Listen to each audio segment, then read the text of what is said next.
Hey everyone, welcome to BrickVault. Today is another LEGO Top 10 Mocks of the Week episode where we show you the coolest custom creations people happen to be building in LEGO throughout this last week. And like always, links to everybody's Flickrs and or Instagrams are in the description below. And I highly recommend that you check out these designers' full inventories because there's a very, very good chance that if you like what you see here, you'll probably like other creations that they've made in the past. This week, the custom build that came out in our web store are 3 different types of Claptrap robot builds. They're from Borderlands. He's the official, unofficial mascot of that game, and he's kind of a very interesting and colorful character to say the least. Jarek did an excellent job designing the 3 base versions of them, and you can find the building instructions at our web store. That's www.brickvault.toys. All right, let's jump into the very first one of the week, the very first mock of the week. This is from Marcel V, and it's called the Island Residence. For some reason, LEGO builds in the tropics always look really, really nice. I think the color palette of the LEGO bricks themselves just works out really nicely this way. I like the stonework that makes up the foundation of the tower, and the color choices for the actual residence themselves is just nice with the tan, nougat, and dark orange on the inside, and then the sand blue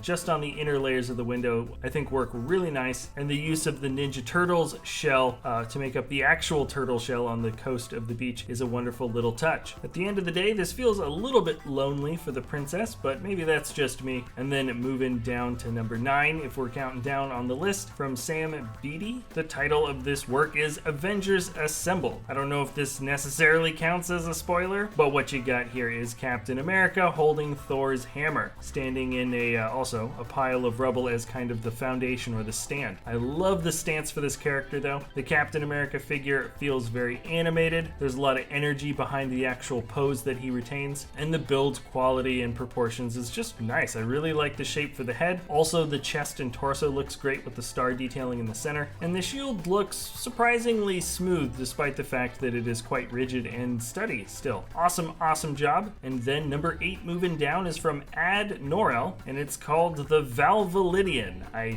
think that's how you say it. From what I can gather here, we've got a flying steampunk ship. The gold and or brass metalwork that go along the front and edges of the ship really work for this model, and I definitely appreciate the use of the brick-built sails. Often with custom-built ships like this, people will just cut out their own cloth and or paper sails, which I'm not totally against, but keeping it completely LEGO and pure like this definitely makes me feel better on the inside somewhat. Also, seeing the ship with the wonderful brown hull built to this size gives me hope in one day creating a large-scale Bebop, and I also think that cannon build right in the front really awesome. It's a bit bigger, a bit bossier, and this is definitely one of the cooler flying ships that I have seen this year. Number 7 is a considerably smaller build, also from Marcel V. Actually hadn't realized who the builders were. I didn't look at the names, I just looked at the pieces, and it looks like Marcel V got on here twice. Anyways, this is the loss of Eurydice.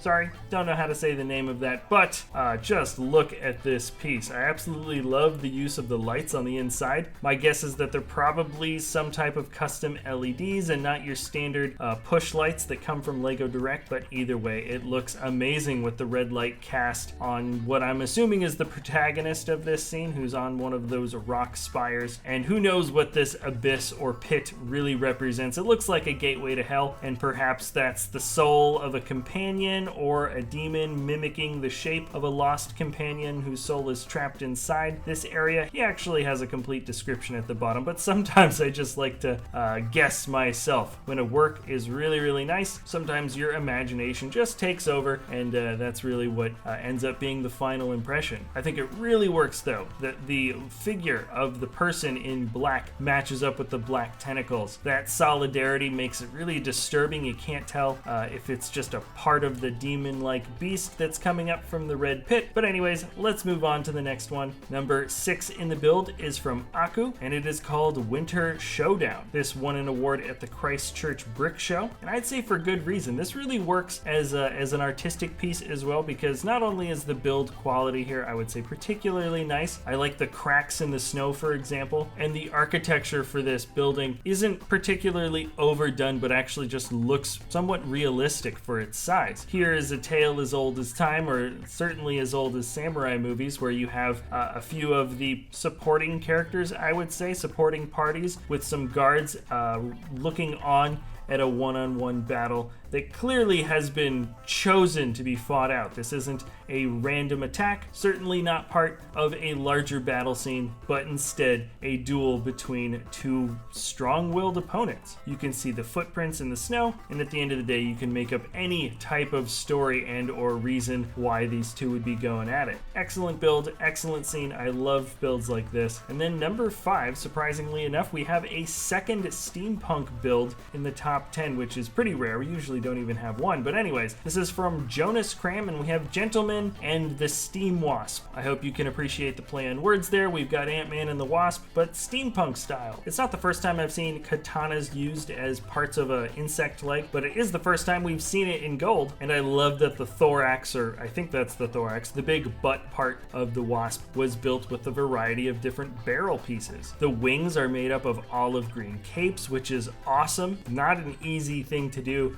to get those capes to arc and stay in just that right spot to make it look like a wing. And then the build for the Wasp head itself is quite detailed. The eyes on either side are actually the shoulder pauldrons of the single armor piece that comes from a Nexo Knight character. So good. That I probably would guess maybe is the seed piece. It just seems too perfect of a piece for me for that to have been added after some of it had already been put together and say, hey, look what works absolutely 100% amazingly for the build. Also, love the window pieces for the Wasp wings. And then we're moving on to number 4. This is a really, really impressive one, if not for any other reason other than the fact that they used sand red. It's really not a common color at all, and that is, of course, the off pink color used to depict the Western style version of the building on the left-hand side of this modular. From X Sandbox, we have a donut shop and what also looks like a small ramen shop or some type of noodle place. The parts used for the little roof is amazing. I love the brick-built donut. I think it looks better than the latest donut that we saw from that city set. And also the interiors for these rooms are absolutely excellent. This has every right to become an official LEGO set in my personal opinion. And wouldn't it be cool if LEGO produced a ton of new pieces in the sand red, because I think that color actually works really well as a primary for a larger building. Now, I don't order these builds in any particular best to worst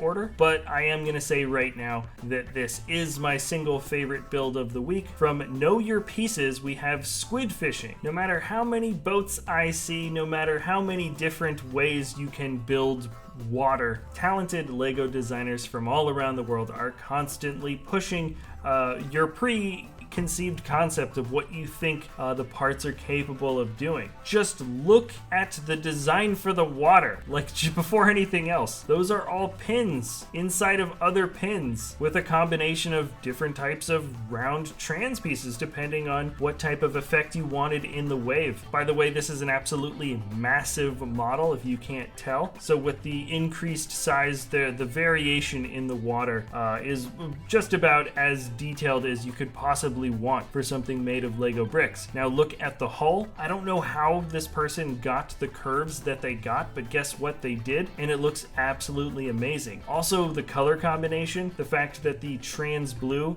matches almost perfectly in a certain way with the primary color of the light blue hull. I thought initially that might be distracting, but I feel like it almost adds more to the piece. Just the over exuberance of that nice light blue matched with some highlights as being even brighter colors with the red and yellow. I love the string of lights that comes around the top. You've got the Vietnamese flag there, some clothes drying out on another string, and then one of the crates that they seem to have taken up off the seafloor to see if there's a squid on the inside. This really brings me back to different areas of Vietnam when traveling through, but more importantly, this is just an amazing Lego build with some brand new techniques that I've never seen before that result in an absolutely amazing piece. Sorry if I went on a bit long. Tong, let's go to some other amazing creations from Felber. We have Marion 5760, the Mountaineer. These types of builds are always amazing technical feats. It's a fully functional version of this Mountaineer stripping shovel, and not only is it technically impressive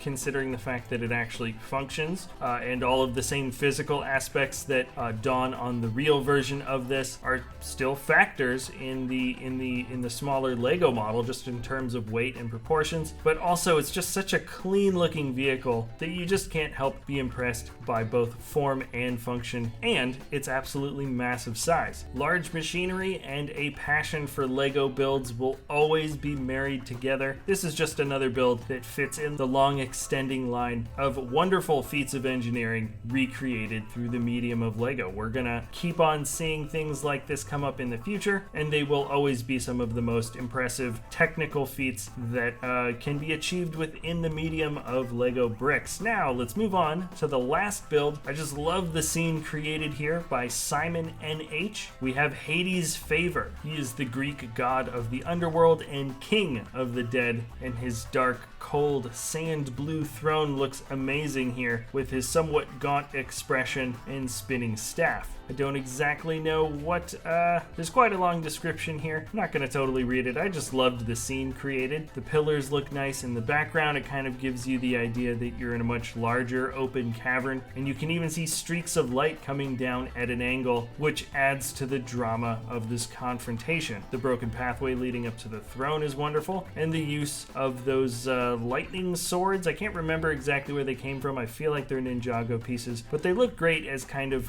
stylistic, otherworldly flame light on either side of the king. Anyways, guys, that's going to be it for the top 10 MOCs of the week. Everything you see flashing by the screen and everything I've talked about in this episode are all linked in the description below, and I highly recommend that you check them out. Let me know which builds you thought were the best ones. Thanks so much for watching, everybody, and we will see you next time at BrickVault.